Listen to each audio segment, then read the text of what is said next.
anak-anak di Kabupaten Sleman usia sekolah itu betul-betul harus bisa sekolah. Harus bisa mendapatkan pelayanan pendidikan yang terbaik. Semuanya punya hak yang sama. Bagaimana bisa mengenyam pendidikan ini. Yang kita ajarkan betul, biar itu bisa dipahami betul, temanya apa, kemudian tingkat atau kelasnya berapa itu kita buat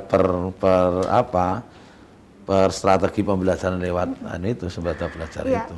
Nah, di mana visi misi buatan kan mewujudkan Sleman sebagai rumah bersama yang cerdas.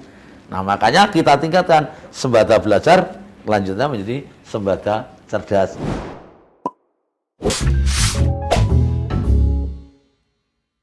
Di sini sahabat guru sudah mengadakan survei yang disampaikan untuk 3.919 guru Kabupaten Sleman yang merupakan alumni peserta webinar pendidikan sahabat guru di Kabupaten Sleman ini. Dan di sini ada 37% guru TK PAUD yang mengikuti, kemudian ada 29% guru SD, kemudian 33% guru SMP, dan juga 1% guru SMA yang mengikuti program ini. Dan di sini langsung saja Bapak kita akan membahas lebih lanjut terkait dengan hasil survei sahabat guru yang kita mulai dari yang pertama ini Bapak Ibu sekalian terkait dengan peran pemerintah pusat dan Kabupaten Sleman dalam membantu guru di masa pandemi ini. Dan dari hasil survei tersebut Bapak, ternyata guru-guru di Kabupaten Sleman ini merasa peran pemerintah pusat maupun pemerintah Kabupaten Sleman itu sangat besar Bapak. Bahkan ini guru-guru ini sangat merasa terbantu sekali dengan berbagai program yang diadakan oleh Dinas Pendidikan Kabupaten Sleman ini. Nah Bapak, sebenarnya seperti apa kebijakan pendidikan daerah pada masa pandemi COVID ini dan seperti apa prioritasnya gitu Bapak? Ya, terima kasih Mbak Arsi, terima kasih Bapak Ibu semuanya yang bergabung melalui link ini. Jadi masa pandemi yang berkepanjangan ini kan membuat kita prihatin bagaimana proses pembelajaran ini bagi anak-anak kita banyak hambatan. Namun demikian kita tidak boleh menyerah ya. Kita harus berusaha betul supaya pendidikan anak-anak ini tetap berjalan dengan baik. Jangan sampai pembelajarannya itu terhambat atau bahkan berhenti karena faktor pandemi. Iya, Bapak. Pandemi itu kan merupakan tantangan bagi kita untuk berinovasi. Nah, sehingga tentu di masa pandemi ini, yang awalnya di pandeminya masih cukup tinggi, kita pembelajaran full daring, karena memang semuanya yang namanya kesehatan, keselamatan peserta didik itu yang utama. Tetapi dengan seiring agak menurunnya kasus penyebaran COVID, kita harus mulai. Harus mulai bagaimana pembelajaran ini menggeliat kembali di masa pandemi. Nah, tentu beberapa hal kaitannya dengan penyelenggaraan pendidikan di masa pandemi, dikala kita belum memulai tatap muka, karena memang itu masih pandeminya tinggi. Nah, bagaimana kita bisa menciptakan ya pembelajaran secara daring, pembelajaran secara online yang bisa diikuti oleh peserta didik semuanya.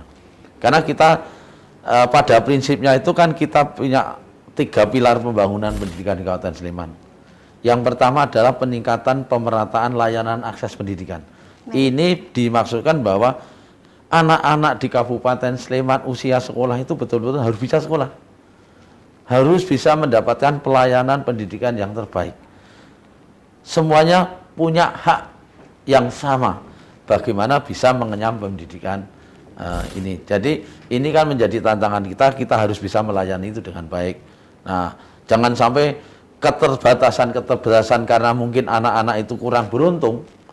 Jadi mungkin karena dari keluarga yang kurang mampu, mereka itu pendidikannya terganggu. Nah, kita sudah punya program itu kita. Nah, tentu di masa pandemi ini dengan pembelajaran daring kan sarana-sarana yang ada itu harus mencukupi ya, mencukupi. Ini kita cerita di awal dulu ya. Di masa pandemi yang masih cukup tinggi. Nah, bagaimana anak-anak itu yang mungkin kurang mampu tetap bisa eksis mengikuti pembelajaran daring. Di awal, kalau anak-anak betul-betul kesulitan, 1-2 memang kita harapkan Bapak Ibu Guru ada yang home visit, memberikan pendampingan secara khusus. Bagi anak-anak yang memang punya keterbatasan. Tetapi kalau keterbatasan mungkin masalah tidak punya HP, kemudian tidak punya kuota, atau mungkin sinyal di daerah itu tidak baik, ini sudah kita antisipasi. Kaitannya dengan kuota jelas, pemerintah pusat sudah memberikan kuota bagi semua guru dan bagi semua pendidik dan siswa. Nah, kalau seandainya kuota dari pusat itu kurang, nah, kita kan punya dana BOSDA. Pemerintah Kabupaten Sleman itu memberikan BOSDA pada semua sekolah. Dan itu bisa juga untuk mensupport itu. Karena itu harus betul-betul anak-anak bisa mendapatkan layanan terbaik. Kaitannya anak-anak yang punya keterbatasan betul tidak punya HP. Luar biasa, di sekolah-sekolah itu empatinya luar biasa. Bahkan Bapak Ibu guru berupaya bagaimana anak-anak itu bisa punya HP. Banyak sekali kami dapat laporan. Ya, dapat laporan dan anak-anak dari dana sosial yang ada di sekolah itu diberikan HP. Masih juga ada program CSR dari beberapa perusahaan yang ada di Kabupaten Sleman itu kemarin sudah memberikan bantuan HP kepada beberapa siswa SD SMP yang memang itu mengalami keterbatasan. Nah, itu kemudian kalau kaitannya dengan kesulitan sinyal ya. Ini pemerintah Kabupaten Sleman ini kan programnya dengan Smart City berbasis digital itu sudah luar biasa. Sekarang SMP itu sudah lewat kapanpun sudah dipasangkan namanya fiber optik. Nah, sudah banyak. Kemudian di SD ke depan ini kan ada programnya Ibu Bupati adalah satu internet per dusun. Nah, ini kan nanti bisa ngeling ke sana. Jadi satu dusun itu iya, ada internet langsung gitu ya? Iya, memang programnya Bupati seperti itu. Kemudian kemarin beberapa wilayah yang sinyalnya masih mengalami kesulitan, kita pembelajarannya bekerja sama dengan RAPI, Radio Antar Penduduk Sleman itu. Terutama seperti di daerah Cangkruang atau Turu yang atas itu belajarnya pakai HT. Nah, pakai HT. Jadi Bapak Ibu guru mengajar dari sekolah pakai HT, kemudian teman-teman dari RAPI itu mensupport ke wilayah-wilayah atau ke tempat tinggal para peserta didik. Ini yang memang untuk daerah-daerah khusus yang memang kesulitan sinyal. Nah, kita betul-betul kita tempuh bagaimanapun harus anak-anak tetap bisa mengenyam pendidikan walaupun di masa pandemi. Itu di awal-awal segala pandemi masih cukup tinggi ya. Tetapi seiring dengan berjalannya waktu pandemi bisa ditekan, kemudian vaksinasi juga sudah meningkat persentase yang sudah divaksin, kita mulailah tatap muka terbatas. Nah, tatap muka terbatas sudah kita mulai di awal bulan Oktober. Nah, ini namanya tatap muka terbatas di masa transisi. Kita akan transisi dulu, harus kita evaluasi betul. Nah, ini cukup membantu. Di samping itu, kita kan juga ada inovasi-inovasi yang memang itu bisa membantu anak-anak untuk belajar. Ya. Tidak hanya mungkin gurunya pakai Google Classroom, Google Meet, tetapi juga ada yang kalau di SD itu yang mungkin agak kurang bagus sinyal atau kelengkapannya kurang, itu kan ada yang mungkin grup WA dan sebagainya. Tetapi kita kan punya program lagi, bagaimana kita bisa menciptakan sesuatu pembelajaran ya, metode pembelajaran anak-anak bisa belajar. Itu. Nah, akhirnya kan muncul adanya sembada belajar itu. Sembada belajar yang kita kemas dan nanti bisa kita ceritakan panjang. Jadi awalnya seperti itu. Kita bahas lebih dalam lagi ya Bapak ya. Ya, jadi kita memang berusaha betul anak-anak jangan sampai tidak belajar walaupun di masa pandemi. Iya, bagaimanapun caranya ya Bapak ya. Dan ini kita ada survei terkait dengan tantangan guru selama belajar dari rumah. Dan ternyata di sini ya Bapak ya, dari yang Bapak sampaikan tadi betul sekali. Ada yang jaringan internet gitu ya Pak ya, kemudian ketersediaan kuota. Tapi di sini yang paling banyak itu ternyata adalah interaksi dengan peserta didik tantangannya. Dan ini sepertinya tidak hanya di Kabupaten Sleman dan banyak sekali di luar sana guru-guru yang mengalami kendala gimana sih untuk berinteraksi yang efektif dan juga efisien nih dengan para peserta didik yang tidak bisa bertatap muka langsung gitu ya Bapak ya. Nah Bapak, apakah di Kabupaten Sleman ini dari Disdik apakah ada langkah transformatif yang diciptakan untuk pembelajaran yang inspiratif di kala pandemi ini Bapak? Ya, jadi seperti yang saya sampaikan tadi, kita punya bagaimana supaya anak-anak itu belajar tidak hanya langsung dengan gurunya saja, tetapi kita menciptakan suatu sistem pembelajaran yang bisa diakses oleh semuanya. Baik. Di SD itu kita namakan dengan namanya Sembada Belajar. Sembada Belajar itu memang pembelajaran yang kita kemas tema by tema yang ada di sekolah dasar itu, kita kemas semua. Kita dengan mengambil Bapak Ibu guru talenta yang benar-benar bagaimana inspirasi bisa menyampaikan itu. Kita wujudkan video pembelajaran dengan Sembada Belajar. Nah, kemudian itu bisa diakses oleh semuanya. Lewat YouTube bisa, kemudian diakses lewat webnya Dikdik juga bisa.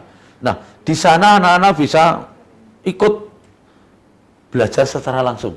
Ya, belajar secara langsung dengan melihat video pembelajaran itu. Yang video pembelajaran itu memang kita kemas betul bagaimana Bapak Ibu guru itu seakan-akan betul-betul mengajar anak-anak, temanya apa disesuaikan.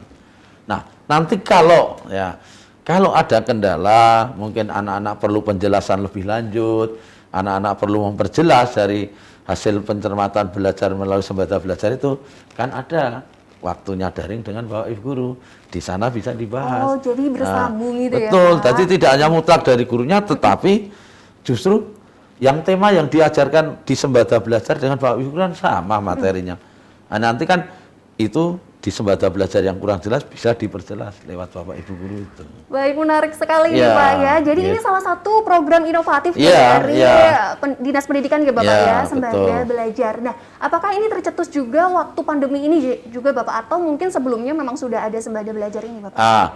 Sebetulnya itu ada, tapi masih sederhana, belum se-eksis ini.